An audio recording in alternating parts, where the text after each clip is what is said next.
teman-teman semua, kembali lagi di podcast Birawa episode keempat. Saya Yosia Adria Pratama dari tim Media Birawa yang akan menemani podcast kali ini nih teman-teman. Di podcast kali ini kita mengusung tema inspirasi dan juga cerita. Nah, di podcast kali ini kita juga kedatangan satu tamu yang sangat menarik nih teman-teman. Langsung aja kita tampilkan Kak Andika. Halo teman-teman, perkenalkan nama saya Andika Pratama Ramadan, biasa dipanggil Andika. Saya kelas 12 dengan jurusan Desain Pemodelan dan Informasi Bangunan. Oke, Kak Andika gimana nih kabarnya? Alhamdulillah baik. Kak Yosia sendiri gimana? Puji Tuhan baik. Ini aku manggilnya Kak Andika itu Kak atau Mas nih? Kak aja lah. Oke, Kak. Oke. Ini jadi di podcast kali ini kita akan tanya-tanya sedikit nih sama Kak Andika. Boleh. Ini nih Kak, kira-kira apa sih yang membuat Kak Andika tertarik bersekolah di SMK Candabirawa Pare? Yang membuat saya tertarik itu yang pertama dari orang tua ya. Orang tua karena mendukung penuh di SMK, tidak di SMA. Dan saya sendiri juga berminatnya di SMK. Dan setelah saya searching informasi yang di Pare itu yang menurut saya terbaik itu ada di SMK CB. Terus dengar dari pembicaraan orang lain itu juga akreditasinya bagus. Oke lah, saya masuk ke situ. Oke, jadi buat teman-teman yang bingung nyari sekolah nih yang saat ini masih SMP atau MTS yang mau lanjut ke jenjang berikutnya, boleh kepoin di Instagramnya SMK Candabirawa Pare. Kita lagi open pendaftaran dari tanggal 10 Maret hingga 20 Mei 2025. Oke, terus kenapa sih Kak Andika ngambil jurusan DPIB? Kenapa kok nggak jurusan yang lain? Itu kenapa Kak? Cerita dikit ya? Iya. Awalnya itu saya ambil jurusan teknik kendaraan ringan sama teknik pemesinan. Yeah. Yang teknik kendaraan ringan tidak masuk, saya masuk ke TPM, tapi sebagai cadangan. Alhasil setelah cadangan pendaftaran kedua, saya nggak masuk dua-duanya.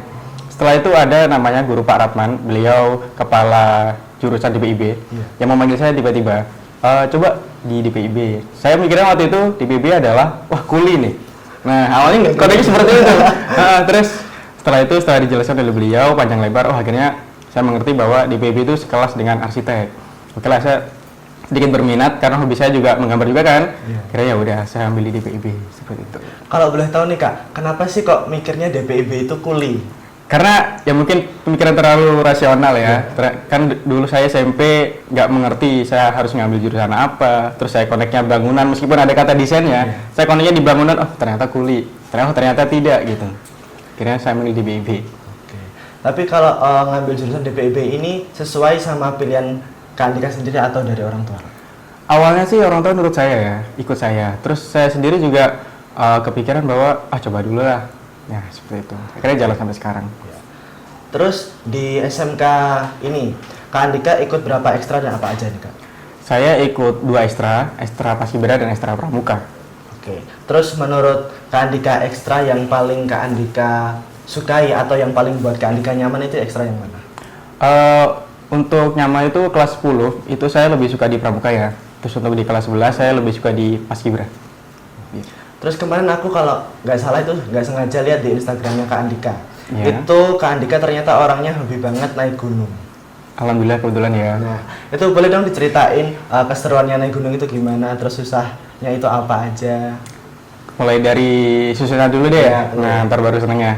Kalau susahnya sih mungkin dari budget ya, karena naik gunung juga bisa dibilang nggak murah gitu. Terus selain itu juga waktu. Misalkan kita ngecamp di gunung selama 3 hari 2 malam, itu kita harus benar-benar meluangkan effort yang lebih.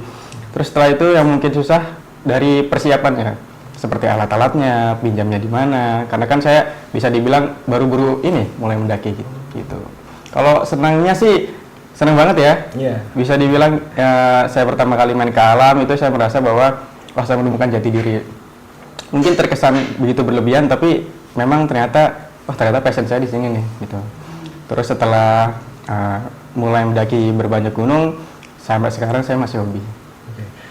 Kak Andika ini kan katanya mendaki gunung ini baru-baru ini. Iya, baru. Nah, itu udah berapa gunung sih yang udah didaki? Kalau berapa gunung saya lupa ya, mungkin 10 ke atas mungkin. Udah banyak ya.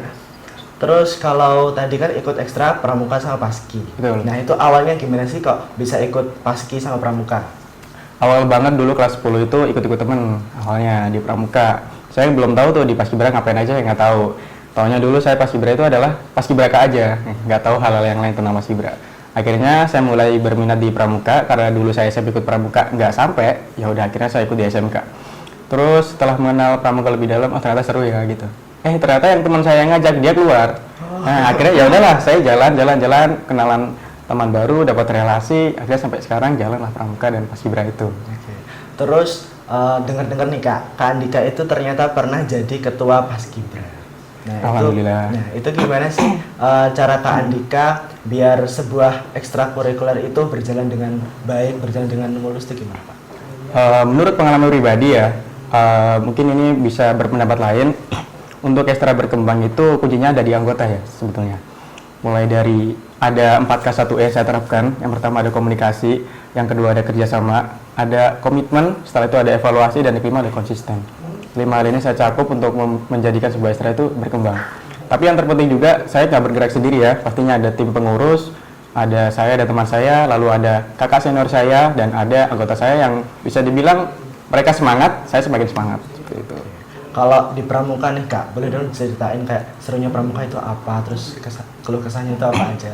Kalau di pramuka ya, pramuka SMP menurut saya sama SMK itu beda. Karena di SMK kan mungkin lebih ke praktek gitu ya. Kalau di penegak itu lebih ke administrasinya. Jadi saya mengerti Word, mengerti Excel itu sebagian dari pramuka. Terus kalau keseruannya sih, alhamdulillah seru banget ya. Soalnya saya pernah mengikuti beberapa event. Waktu itu yang pertama saya ikut event itu geprek. Geprek itu gerak apa ya namanya ya? Ada dia dari di Pemkap. Itu lomba satu kabupaten Kediri, ada cerdas smart dan lain-lain. Setelah itu yang bikin seru tuh saya kemarin sempat ikut event Remo Jawa Timur. Nah, alhamdulillah. Nah, itu yang diadakan 5 tahun sekali. Nah, itu serunya pramuka. Mungkin susahnya ya balik lagi ya. Di organisasi yang paling susah itu ketidakserasian anggota. Ya, itulah mungkin yang PR paling sangat susah untuk diselesaikan.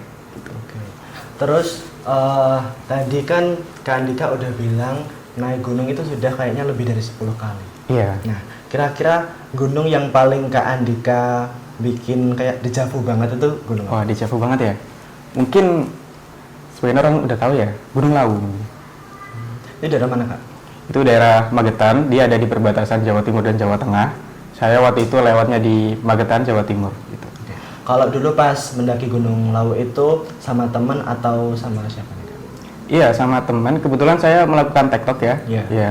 Jadi saya jelaskan dulu, Gunung Lawu itu memiliki ketinggian sekitar 3.200 sekian. Itu memang tidak disarankan untuk tektok naik turun. Alhasil ya kami nekat berempat. Itu semua dari anak JB semua dan kelas 12 semua. Nah, itu ya yang paling berkesan itu sih. Soalnya ada beberapa kejadian yang bisa dibilang wah ini fantastis banget nih, wah ini mistis banget nih. Nah, karena memang Gunung Lawu terkenalnya seperti itu. Tapi balik lagi, namanya alam, kita harus merasionalkan pikiran kita untuk selalu positif. Nah, itu. Kalau selama naik gunung nih Kak, pernah nggak sih ketemu kayak kejadian yang aneh atau janggal gitu? Kalau itu pastinya sering ya, sering. Tapi diceritain. Oke, cerita dikit ya. Panjang nggak apa-apa ini? Nggak apa-apa. Di Gunung Lawu ya, balik lagi Gunung Lawu. Jadi saya berangkat berempat, itu mungkin kejadian waktu turun ya, setelah dari puncak. Mungkin kakaknya tahu Mbok Iem yang di Pecel itu? Ya pernah dengar, terlalu. Ya. Setelah saya turun dari Pecel Mbok Iem itu, saya memiliki kejadian aneh. Yang pertama, teman saya itu ternyata tiba-tiba sesak nafas. Dan dia tidak bilang kalau dia sesak nafas dari awal. Alhasil, ya udahlah, untungnya saya waktu itu bawa inhaler kecil-kecilan. Terus, akhirnya mulailah kita beranjak turun. Terus dia memutuskan, Rek aku dhisik ya, ben gak suwi-suwi. Oke lah, dia jalan sendirian, anak satu. Terus yang bertiga di belakang. Oke, jalan. Jadi di Gunung Lawu via Cemoro Sewu itu ada sekitar 5 pos ya. Habis itu teman saya ngelewati pos 1 tadi, pos 5 tadi. Setelah lewat, kami nyusul. Nah, mulai janggalnya itu ada di pos 4 ya. Nah, di pos 4 ini kan dia tidak bisa untuk area camp karena lokasinya yang sangat bebatuan gitu. Nah, kata dia, ini menurut cerita dia katanya melihat sosok kakek-kakek berada di bawah batu sedang melihat dia. Nah, sedangkan kami bertiga itu melihat juga tidak gitu. Terus pas saya tepuk pundaknya, dia bengong, dia diem. Terus akhirnya namanya di gunung ya, kita nggak boleh ngomong aneh-aneh, ngomong secara langsung nggak boleh. Oke lah, dia mendem sendiri. Setelah melewati pos 4, kami bertiga itu masih aman. Dia masih melakukan tetap inhaler, jalan-jalan biasa. Terus sampailah di pos 3. Pos 3 ini aman, lanjut sampai pos 2. Nah, di pos 2 ini sudah sekitar mau maghrib ya. mau maghrib sekitar jam 6 jam 7-an lah. Nah, karena pantangannya di gunung, ketika maghrib dan isya nggak boleh jalan, akhirnya ya udahlah kita berhenti di pos. Nah, di pos 2 itu ada warung dan buka dan banyak orang di situ juga. Nah, jadi waktu itu pas saya naik gunung itu kira-kira bulan-bulan bulan-bulan sakral mungkin ya. Terus juga banyak orang-orang organisasi yang organisasi pencaksilat seperti itu badannya ke sana untuk mencari sebuah apalah itu nggak tahu saya. Nah, di pos 2 itu bareng lah sama organisasi itu juga ternyata. Terus habis ngobrol-ngobrol sama ibunya, nah di situ saya sedikit mengalami gejala hipotermia, kalian tahu? Iya, tahu. Nah, sedikit itu. Karena saya megang teh panas yang panasnya bukan main, itu pun saya tetap nggak terasa. Gitu. Padahal yang saya rasakan itu ya, saya cuma diem aja. Tapi kata teman saya tuh kayak menggigil-menggigil dikit gitu. Waduh, saya berpikirnya, wah kok gini gitu. Terus akhirnya habis ngelewatin pos 2, itu mulailah kejadian yang benar-benar sangat fatal menurut saya. Akhirnya kami kan turun dengan anak-anak organisasi itu, bapak-bapak sama ibu-ibu organisasi itu. Akhirnya kita suruh jalan duluan, yang orang organisasi itu suruh di belakang karena untuk menjaga kita, jalan-jalan. Jadi di antara pos 2 dan pos 1 itu ada shelter, jadi sebuah perantara untuk tempat beristirahat itu. Nah, kami berhentilah di shelter itu. Nah, di shelter itu teman saya itu ketika nyorot sebuah jurang, kan itu malam ya, sebuah jurangnya nggak terlalu dalam, tapi ya bisa untuk turun lah. Nah, di situ ada sebuah wanita yang sedang jalan, pakainya pendaki, tapi dia jalannya sambil seperti menari, jadi tangannya bergerak-gerak seperti menari. Nah, setelah di shelter itu dia bengong kan, akhirnya saya panggil, "Hei Rinio," gitu. Terus akhirnya dia connect, "Oh iya maaf, Purani." Karena dia sendiri bengong lama banget bengongnya, karena ngeliat kali itu, akhirnya saya panggil, oke lah, akhirnya lanjut turun. Nah, kami berempat itu mulai ngerasa, waduh kok gini gitu. Terus akhirnya turun di shelter, terus habis itu kami inget banget, pas berangkat itu, pas jalanan naik, pos 1 sampai pos 2, itu sekitar 45 menit. Tapi pas saya ke pos 2, pos 1, itu 1 jam. Anehnya ketika turun, kan seharusnya lebih cepat ya? Iya. Nah, lebih. Saya juga bahkan lari-lari kecil itu pas turun. Anehnya lebih lama pas saya turun. Nah, terus habis itu, pas jalan itu, saya ngerasa aneh. Itu pertama kali saya melihat di Cemorosewu ada pohon bambu. Nah, pohon bambu itu di sebelah kanannya, itu ada pohon besar sebesar rumah. Itu memang full batu ya, daerah Cemorosewu itu. Nah, kata teman saya itu yang di balik batu itu ada seperti mata merah dan bergigi taring. Awalnya seperti itu, yang terus besar katanya. Saya nggak percaya dong, nggak percaya. Akhirnya ya udahlah, karena saya nggak percaya hal-hal begituan, ya udah saya berusaha positif dan menghargai mereka aja lah. Karena saya nggak bisa melihat, tapi saya bisa merasakan. Habis itu, setelah melewati batu itu dan ada pohon bambu, itu kita jalan lagi. Jalan lagi yang awalnya satu-satu, itu jadi dua-dua. Nah, pas jalan dua-dua ini, tiba-tiba dari belakang itu ada suara kayak hihi. Oh, kayak orang-orang ketawa. Ya, orang ketawa perempuan gitu. Iya. Saya koneknya itu dari belakang. Ini masa pendaki cewek di belakang. Saya koneknya enggak, ini ibu-ibu lah dari yang di belakang tadi.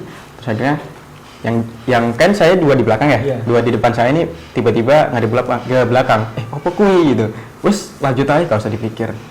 Jalan. Setelah saya ketemu bambu itu lagi. Terus setelah jalan lagi, ketiga kalinya ketemu bambu itu lagi. Jadi kayak muter-muter terus gitu. Kayak diputerin gitu. Terus di bambu ketiga kalau nggak salah itu kami berhenti sejenak. Kebetulan waktu itu saya leadernya, saya mimpin yang pendakian. Saya bilang gini, "Rek, ayo dungu dhisik aja sampai kelewatan, minimal nek gak iso mulih nang omah, mulih sing dalan sing bener." Saya bilangnya begitu. Oke, terus akhirnya berdoa dulu, dan ketika saya berdoa, saya kan tutup mata ya, tutup mata sambil menunduk, dan di situ itu saya merasa kayak ada penyesalan sendiri gitu. Kenapa sih naik gunung ini? Kenapa sih saya jauh-jauh? Terus tiba-tiba tuh ada orang-orang yang saya sayang, seperti ibu, ayah. Terus setelah itu, ya banyak lah orang saya sayang. Akhirnya saya jalan turun, itu yang paling berkesan. Oke. Terus tadi kan Kak Andika udah cerita banyak tentang gunung. Jadi ternyata di gunung itu nggak hanya senang-senang aja, tapi mistisnya juga lumayan banyak ternyata. Iya, kalau mistis sih bisa dirasionalkan ya. Cuman pantangan aslinya ya, yang seperti ada hewan buas nggak gitu-gitu. Harus gitu. Terus rencana Kak Andika nih setelah lulus SMK ini mau kemana? Insya Allah saya akan ambil kursus dulu ya di kampung Inggris. Terus nanti setelah itu mungkin saya masuk ke sekolah pelayaran dan ngikutin jejak ayah. Gitu. Terus Kak Andika ini kan dari tadi udah ngomongin tentang hobi, ekskul dan banyak lah. Nah, Kak Andika itu punya cita-cita apa sih? Kalau cita-cita ya dulu banget itu saya pengen jadi abdi negara ya. Ya, terus setelah saya masuk SMK mengenal dunia kerja, mengenal usaha, mungkin cita-cita saya yang menjadi pengusaha kuliner ya mungkin. Ya. Wah, gak kerasa ya Kak, dari tadi kita udah ngobrol panjang lebar mulai dari hobi, cita-cita sampai ekskul. Iya, betul banget. Nah, boleh dong kasih kesan pesannya buat SMK Candabira Pare dan juga pesan buat adik-adik kelasnya atau yang buat teman-teman yang mau join di SMK Candabira Pare itu apa sih Kak? Oke, kalau untuk kesan untuk saya pribadi ya, saya lebih berubahnya itu di SMK karena saya di SMP itu lebih introvert, lebih suka dibully. Lalu ketika saya masuk di SMK, saya mengenal organisasi, mengenal Paskibra Pramuka yang membuat ada perubahan pada diri saya. Lalu untuk pesannya untuk adik-adik yang mau join di SMK CB, kalian sebelum masuk ke sini belajar dulu ya. Dalam artian itu kan di SMK CB ada beberapa tes untuk mengikutinya, yang mana ada tes CBT. Tes CBT meliputi IPA, Bahasa Indonesia, dan 2 lagi, apa gitu lupa saya. Nah, pesannya sih isi hari-hari kalian dengan hal yang positif ya. Jangan sampai ada waktu luang yang mengisi diri kalian ke hal negatif. Nah, setelah itu juga jangan takut untuk mencoba dan jangan mencoba untuk takut.